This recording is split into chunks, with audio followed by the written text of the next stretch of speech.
Yo, I just finished watching the new season of Top Boy, and Sully told Duchesne, "You see where we come from? We either monsters or food." And he said, "I could never be nobody's food." And this shit crazy because I remember I used to think like that. I used to believe that, and it's a million dudes running around right now that believe that, and it's just not true. It's not true in any circumstance. It's not true in the hood. It's not even true in prison.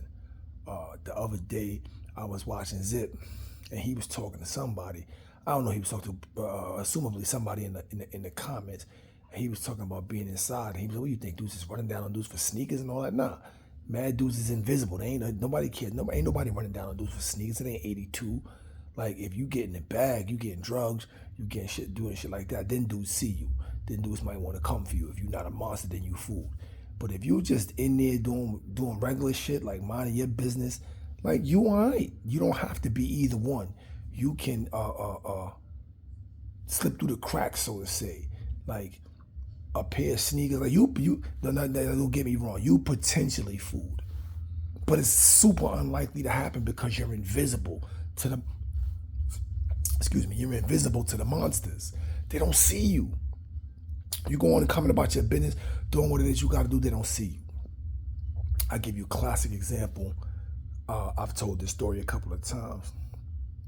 1999, I was in Kaksaki in the mess hall dorm. For those who know, this is before the bullshit. I was there for the bullshit too, but this is before the bullshit. And it's me and my brother Twin. And dude comes out. He like, "Yo, ain't y'all from Parkside?" It's a dude here. He from your block. The dude had just got there, new dude. So we like, who? So he points to the dude. He down at the other end of the dorm. We looking. I'm like, "Yo, you know, son?" He like, "Nah." Twin like, "Nah." I'm like, "Yo, that dude ain't from Parkside. He lying." So we go down and like, "Yo, son, you talking about you from Park? You ain't from Parkside. I never seen you before in my life." Homie lived in the next building. And he showed us pictures and everything. That's how we knew he was telling the truth. And he started telling us stories. And he knew every single thing, damn near, about us.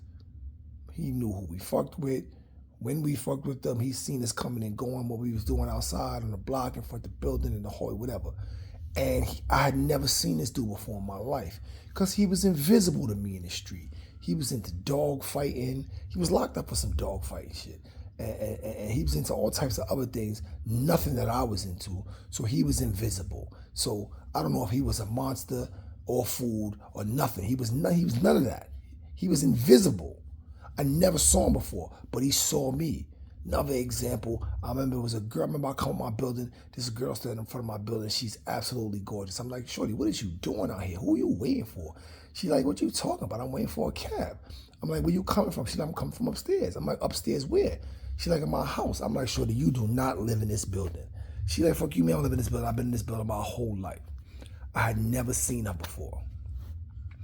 I said, "Yo, how you been in this building? I've never seen you before." She said, "I seen you," and proceeded to tell me all types of shit about me and the people that I messed with and the things that I did on the block, in the hallway, in the lobby, all of the above.